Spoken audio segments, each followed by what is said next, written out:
The kids arrived on a rainy Tuesday evening in October. My brother, Marcus, stood on my porch, soaked to the bone, with 3 sleepy children and a collection of hastily packed bags. Just until things settled down with Amanda, he said, not quite meeting my eyes. A few weeks at most, Kate. I promise.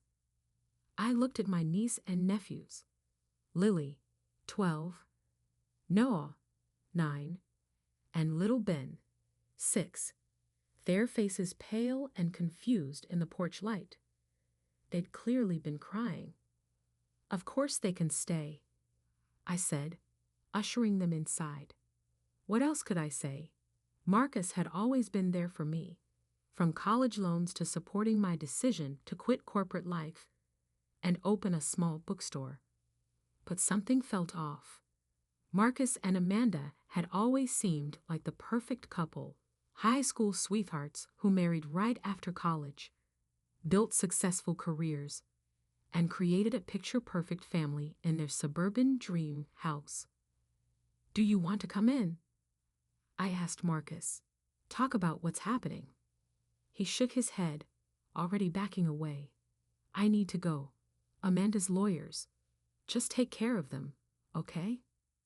Before I could press further, he was gone, his expensive car disappearing into the rain. The first few days were a blur of establishing routines.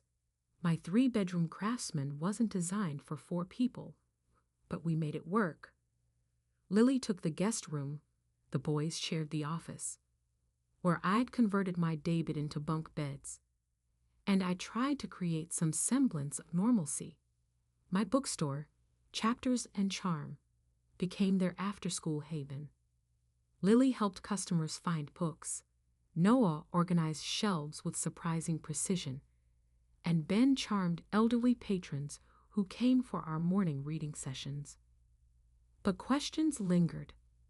Marcus wasn't answering calls. Amanda's phone went straight to voicemail.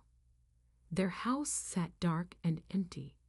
I'd driven by twice, worried about the situation they'd left behind. The kids didn't talk much about what happened. When they did, their stories didn't quite add up. Dad said Mom needed space, Lily would say. But Mom said Dad was the one who left. Noel would counter. Ben just drew pictures, dark, troubling things that made my heart ache. 2 weeks turned into 4. I enrolled the kids in local schools, not wanting their education disrupted. My employee, Grace, became an unofficial aunt, helping with homework while I managed the store. Then the strange things started happening. First, it was the black SUV parked across from the bookstore, windows tinted too dark to be legal. When I approached it, it drove away. Next came the hang-up calls, always from blocked numbers, always late at night. The final straw was the envelope slipped under my door one morning. Photos of Marcus meeting with men I didn't recognize, in places he shouldn't have been. The timestamp showed they were taken just days ago. I called Marcus's law firm, where he was supposedly handling a big case. I'm sorry, his secretary said, sounding genuinely confused. Mr. Sullivan resigned 6 months ago. 6 months. But he'd been going to work every day, wearing his suits, carrying his briefcase. I called Amanda's art gallery next. Amanda Sullivan? She sold the gallery last spring. The new owner informed me. Said she was moving abroad. None of this made sense. I'd seen them both at family dinner just 2 months ago, talking about work, acting normal. The kids were at school when Marcus's lawyer, Daniel Bennett, called. Miss Sullivan? We need to meet. Today. It's about your brother and the children's safety. His office was in a part of town Marcus's firm would never have associated with, a cramped space above a Vietnamese restaurant. But Daniel's credentials were real. I checked. Your brother asked me to wait 30 days before contacting you, he said, placing a thick file on his desk. He wanted to be far enough away that no one could track him through you. Track him? What are you talking about? Daniel leaned forward. What do you know about your brother's work for Sullivan and Reed? He was a corporate lawyer. Contracts, mergers, that sort of thing. That was his cover, yes. His real work involved something much more complicated. Daniel opened the file. Have you ever heard of Operation Blacklight? I shook my head. 5 years ago, Marcus discovered irregularities in his firm's accounts. Large sums moving through shell companies, connections to offshore accounts linked to known criminal enterprises. He thought it was standard corporate fraud at first. My stomach tightened. At first? The deeper he dug, the worse it got. The firm wasn't just handling corporate law. They were laundering money for some very dangerous people. International drug cartels, human trafficking rings, terrorist organizations. I felt the blood drain from my face. That's impossible. Marcus would never. He didn't know at first. By the time he figured it out, he was already compromised. They had him signing documents, moving money, establishing shell corporations. His fingerprints were all over it. Why didn't he go to the police? Daniel's expression darkened. He did. 3 months ago, he contacted the FBI, became a confidential informant. Everything was set for a major raid, dozens of arrests planned. What happened? Someone tipped them off. The night before the raid, 2 of the agents involved in the case were killed.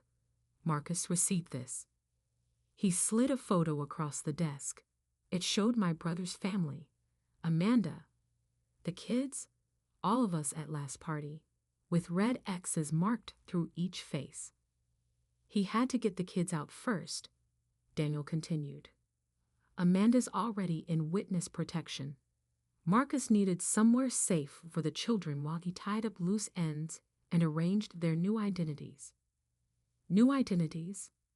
My voice sounded distant, strange. Miss Sullivan, your brother and his family can never go back to their old lives. The people he's testifying against, they don't leave witnesses. I thought about the black SUV, the hang-up calls, the photos under my door. They're watching us, aren't they? Yes, but they won't move against you yet. They need to find Marcus first. The kids, do they know? They know their parents are in trouble, but not the details. Marcus wanted to protect them from the truth as long as possible. I closed my eyes, remembering Ben's dark drawings, Lily's quiet tears at night, Noah's obsessive organizing, their ways of dealing with a world that had stopped making sense. What do we do now? Daniel pulled out another file. In 3 days, federal marshals will arrive to take the children to a safe house. From there, they'll be reunited with their parents at an undisclosed location. You'll be offered witness protection as well. Leave everything behind. My store, my life. The alternative is spending the rest of your life looking over your shoulder, wondering if today is the day they decide to send a message through you. I thought about my quiet life, my beloved bookstore, the community I'd built. Then I thought about those red X's on the party photo.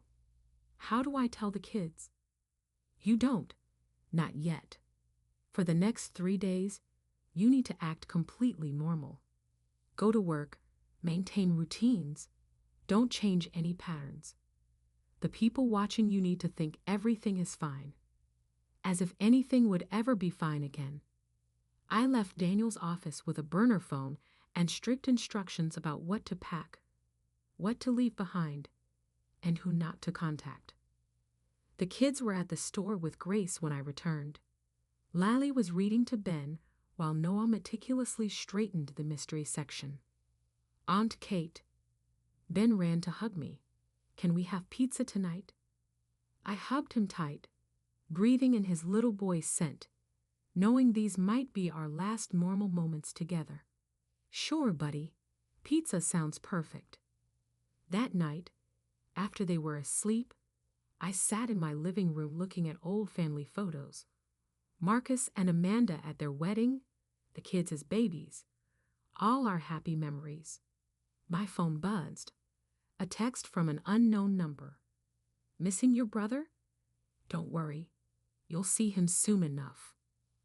I deleted it with shaking hands, then walked through my house, memorizing every detail I'd have to leave behind.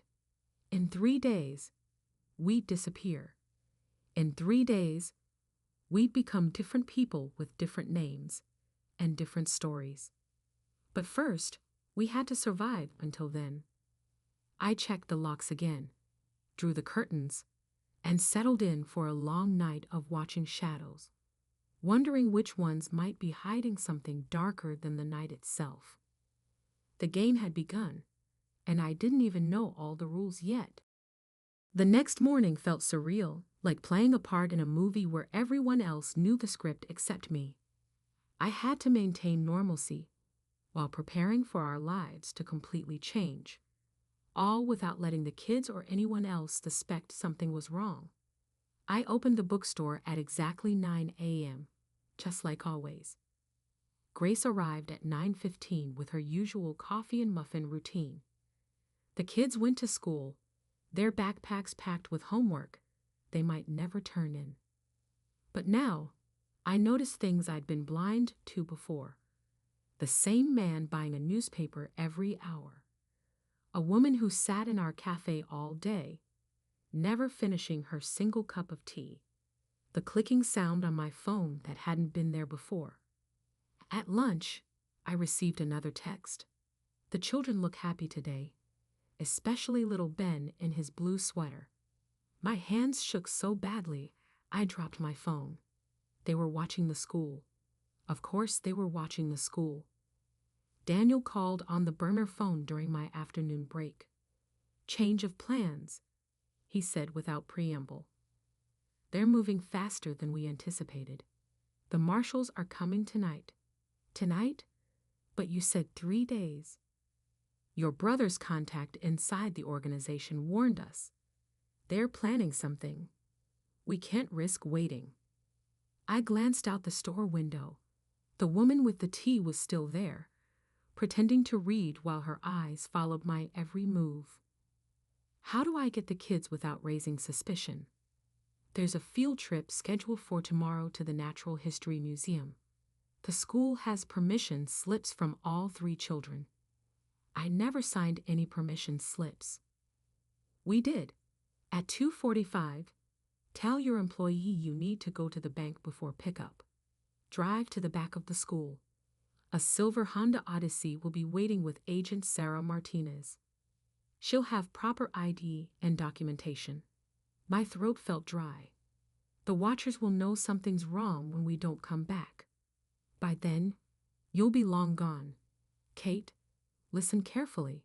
Do not go home first. Don't pack anything. Everything you need will be provided. But their things, their favorite toys, are not worth their lives, he cut in sharply. Or yours. After hanging up, I went through the motions of a normal day, straightened shelves, helped customers, tried not to look at the precious books and memories surrounding me, knowing I'd never see them again. At 2:30, Grace was helping a customer find the latest bestseller when I grabbed my purse. Need to run to the bank before school pickup, I said casually. Back in an hour. She waved absently, engaged in conversation about reading recommendations. The woman with the tea stood up. I pretended not to notice as she followed me to my car. I drove to the bank first, made a show of going inside. When I came out 15 minutes later, a different car was tailing me, a red sedan with 2 men inside. My hands were steady on the wheel as I drove toward the school, taking the longest route possible. Every minute we could buy mattered now. The silver Honda was exactly where Daniel said it would be, A woman in a pantsuit stepped out, holding up a badge. "Miss Sullivan? I'm Agent Martinez. Please come with me quickly." The kids were already in the van, looking confused but not scared. "Not yet. Aunt Kate?" Lily's voice wavered slightly. "What's happening?" "We're going on a little trip," I said, sliding into the seat beside them. "An adventure." Agent Martinez pulled away from the school just as another car turned into the lot. The red set in. "Hold on," she said calmly. And then we were moving, fast and precise, through back streets I didn't know existed. "They're following us," Noah pointed out, watching through the rear window. "Not for long," Martinez replied. She wasn't wrong. Within 10 minutes, through a series of complicated maneuvers, and what I suspected were coordinated efforts by other unmarked vehicles, we'd lost our tail. The kids started asking questions then. Where were we going? Why did we leave so suddenly? When could they get their things from home? "Your dad sent us," Martinez explained, her voice gentle but firm. "He and your mom need us to take you somewhere safe for a little while. Are they okay?" Ben's small voice pierced my heart. "They're fine, buddy," I assured him, praying it wasn't a lie. "We're going to see them soon." We drove for hours, switching vehicles twice. The kids fell asleep eventually, exhausted by confusion and fear they didn't quite understand yet. Around midnight, we arrived at what looked like an ordinary suburban house in a state I didn't recognize. "Safe house," Martinez explained. "We'll stay here until the final transport is arranged." Inside, the house was sparse but comfortable. 3 bedrooms, basic furniture, cupboards stocked with food. No photos on the walls, no personal touches. Nothing that could tell anyone who might be staying here. "Try to get some sleep," Martinez advised as she did a security check. "Tomorrow will be a long day."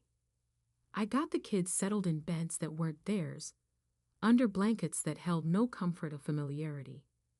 They were being so brave, but I could see the cracks starting to show.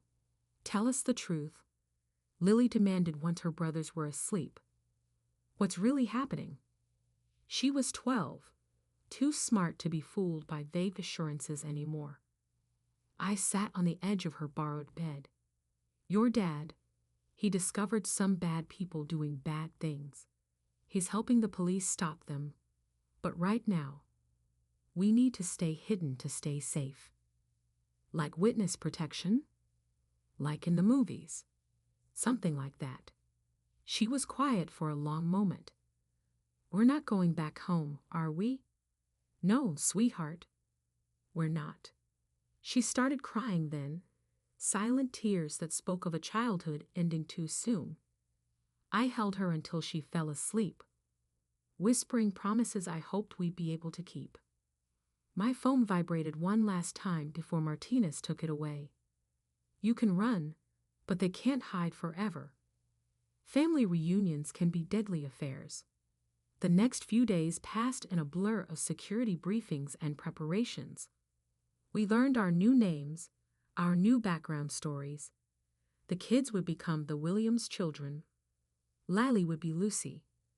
Noah would be Nathan. Ben would become Brady. I was now their Aunt Catherine Williams, recently widowed, moving for a fresh start. We practiced our new identities like lines in a play, correcting each other when we slipped. The kids treated it like a game at first, but the reality was sinking in.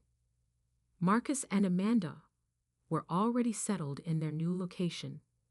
Somewhere in the Pacific Northwest, that's all we were told. We joined them once the final arrangements were made. "The trial starts next month," Martinez informed me during one of our security briefings. "Once your brother testifies, the immediate danger should pass, but you'll never be able to go back to your old lives." I thought about my bookstore, my friends, our family photos and Christmas traditions, all the small, precious things that made up a life, gone in an instant. But looking at the kids, I knew it was worth it. Their lives were worth any sacrifice. On our last night in the safe house, I found Noah sitting alone in the kitchen, methodically arranging and rearranging a deck of cards, his way of creating order in chaos. "What if I forget?" he asked suddenly. "Forget what?" "Who I really am. What if I play this game so long I forget Noah Sullivan ever existed?" I pulled him close. "You'll never forget. None of us will.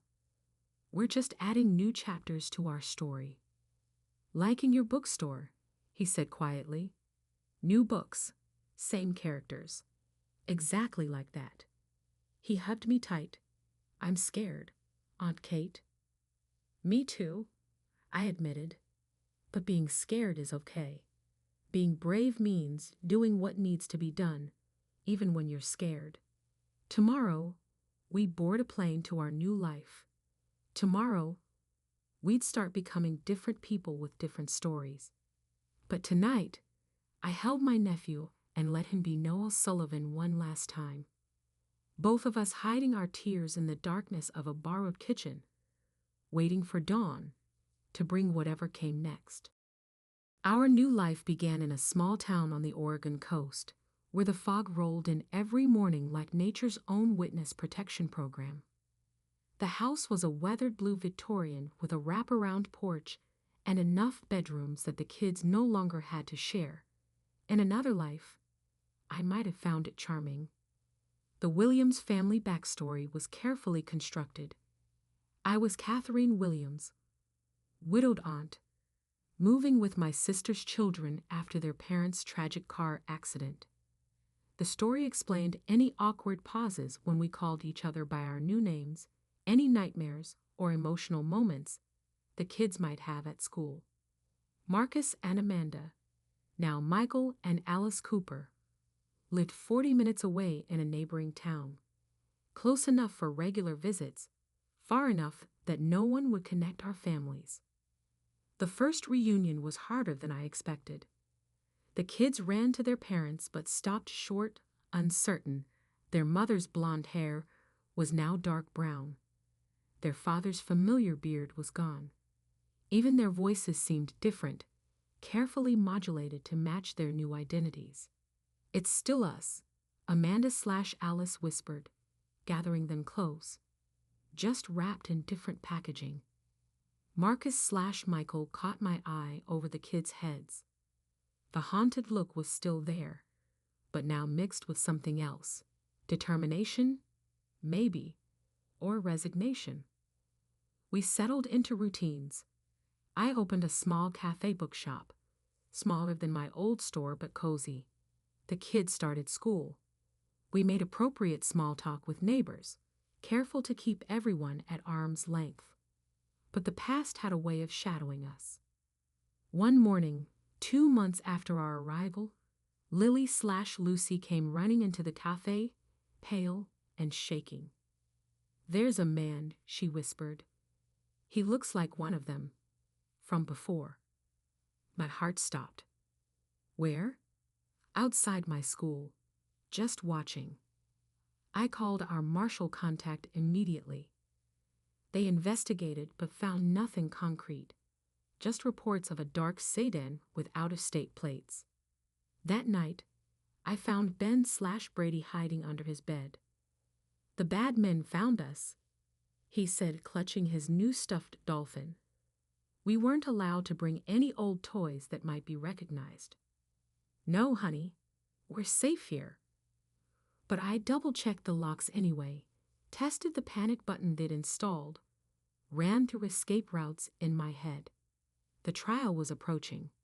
Marcus would testify against his former law firm and their criminal connections. The prosecution had mountains of evidence, money trails, recorded conversations, encrypted files. But evidence couldn't testify. They needed a face, a voice, a former insider to make it real for the jury. 3 weeks before the trial, Noah/Nathan made a friend at school. Real friends weren't encouraged. They led to questions, to slip-ups, to dangers. But he was so lonely. "Can Jake come over?" he begged. "Just once?" I checked with our handlers. They ran background checks on Jake's entire family. Everything seemed clean. The playdate was going well until Jake noticed something in Noah's backpack. A baseball card that had somehow survived our exodus, forgotten in a pocket. "Cool. This is really rare," Jake said. "Where'd you get it?" "My dad." Noah caught himself. "I mean, before the accident." Jake frowned. "What accident?" Noah's face crumpled. He ran to his room. We couldn't risk another playdate after that. The night before Marcus was scheduled to testify, we gathered at their house, our first family dinner since everything changed. The kids played in the backyard while the adults tried to pretend this was normal. "The prosecution is confident," Marcus said, carefully cutting his meat. "They've secured testimony from 3 other former employees. The evidence is solid." "And after?" I asked. "What happens then?"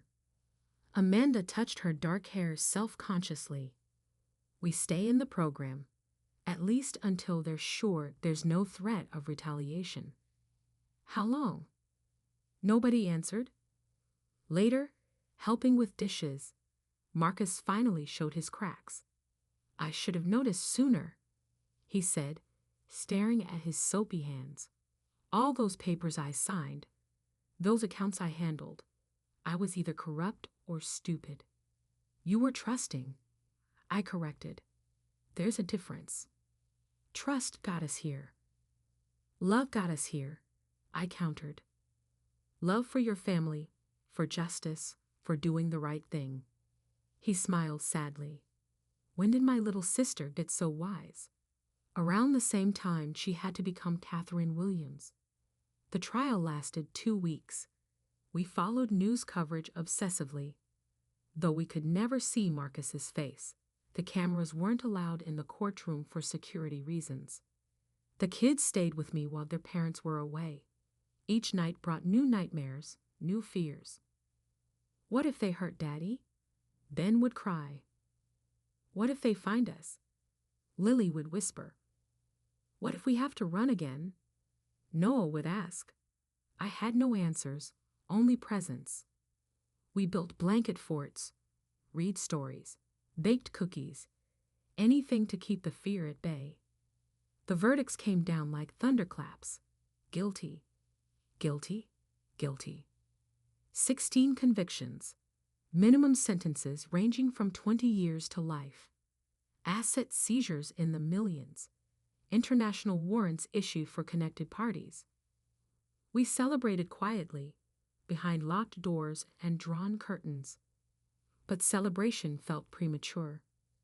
There were appeals to be filed, unknown associates still at large, loose ends that could unravel everything.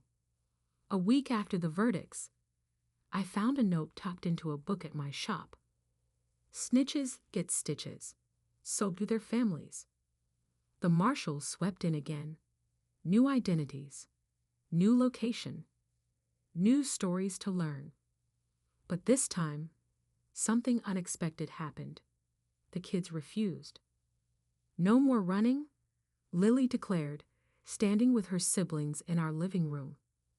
"No more pretending to be other people." "We can't keep changing," Noah added. "It hurts too much." "I want to be Ben again," the youngest whispered. Their parents arrived for an emergency family meeting. The marshals presented options. The prosecutors weighed in.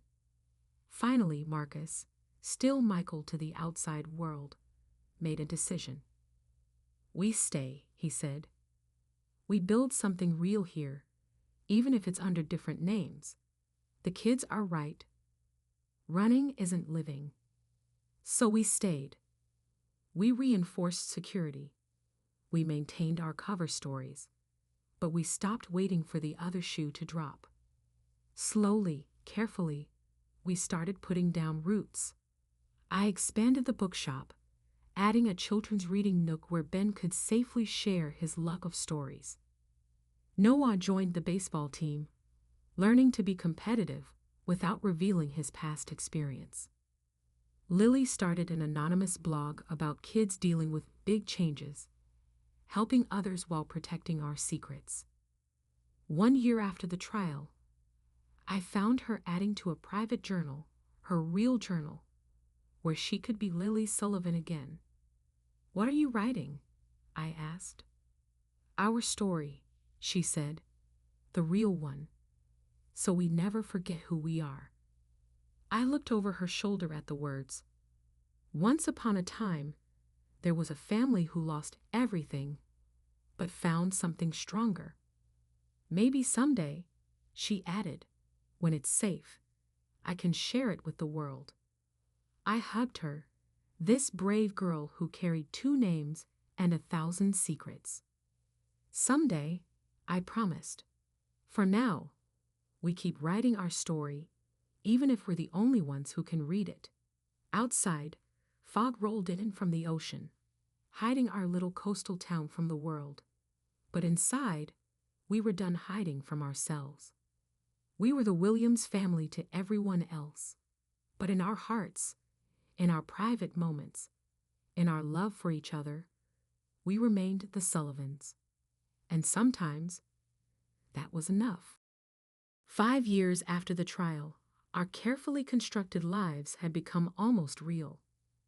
The cafe bookshop thrived, becoming a community hub where locals gathered for poetry readings and children's story hours. The kids grew, their new identities fitting them like well-worn clothes rather than the scratchy costumes they'd once been. But the past never completely faded. On Ben/Brady's 11th birthday, a package arrived at the store. No return address, no note. Inside was a worn baseball, the exact kind he'd left behind in his old room. The marshals swept in within hours, but found no traces, no fingerprints, no leads. "They're just letting us know they haven't forgotten," Marcus said during our next secure family meeting, trying to rattle us. It worked. For weeks, we jumped at shadows again, checked over our shoulders, tested the panic buttons. But something had changed in 5 years. We weren't victims anymore, waiting to be found.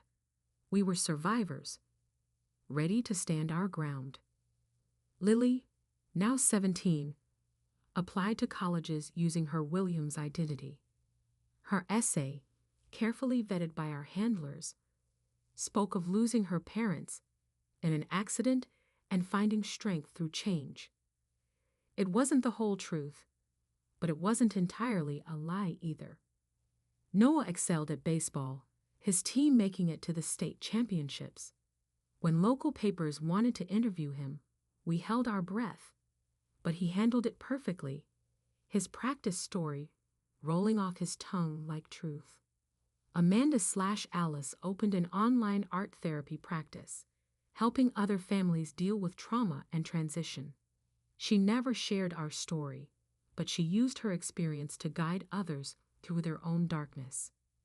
Marcus/Michael became a legal consultant for witness protection cases, working remotely to help other families navigate their new realities. I found my own way to keep our truth alive. Between running the bookshop and helping with the kids, I wrote children's books under a pen name. Stories about courage, about change, about finding home in new places. The kids recognized our experiences woven into the fictional tales, but to everyone else, they were just stories. One quiet Sunday evening, as we gathered for our weekly family dinner, Ben asked the question we'd all been avoiding. Will we ever get to be ourselves again? The adults exchanged glances. Marcus spoke first. "We are ourselves, buddy. We just have different names now. But we can't tell anyone the truth. Lily added. Not even my best friend. Some truths are just for family, Amanda said softly. Noel, practical as always, looked up from his plate. At least we're together. Some families in the program get split up forever. He was right. We were lucky, in our unlucky way.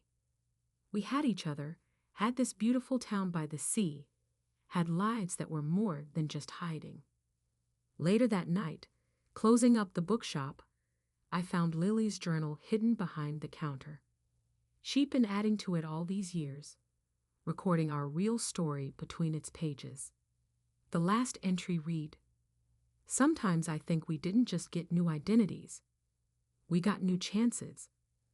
Maybe that's what witness protection really is. A chance to take all the good parts of who you were and build something new around them. She was right. We weren't just the Williams family anymore, but we weren't quite the Sullivans either. We were something in between, something stronger, built from both truth and fiction, from who we were and who we had to become. The fog rolled in as I locked up, thick and familiar. Somewhere in that mist was our old life, our old names, our old stories. But ahead of us stretched a future we built ourselves, word by word, day by day, truth by careful truth. We were more than witnesses now. We were survivors. We were family. And that was the greatest protection of all.